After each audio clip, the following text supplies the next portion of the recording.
Zašto se naši političari sada svađaju pred predsjedničke izbore? Da li će biti, bolje? Zašto se dva kandidata najjača svađaju iz iste partije? Zašto, brate, ne možemo da živimo od toalet hartije? Zašto, brate, sve partije se svađaju oko toalet hartije? Zašto mislim da se svađaju zbog, znači, ko će da bude predsjednik Srbije?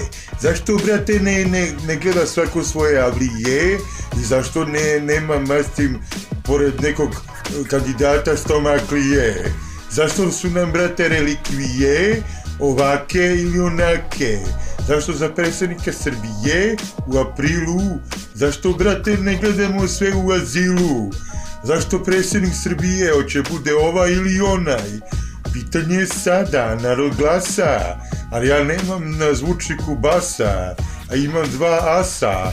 Karte su, brate, otvorene, ko da su žene zatvorene u zatvor.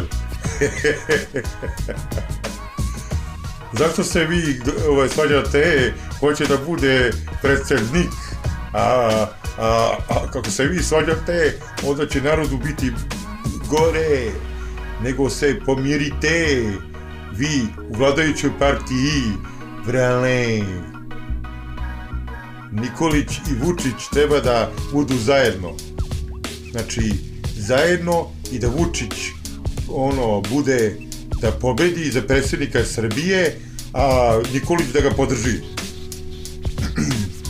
Ćao, vidimo se.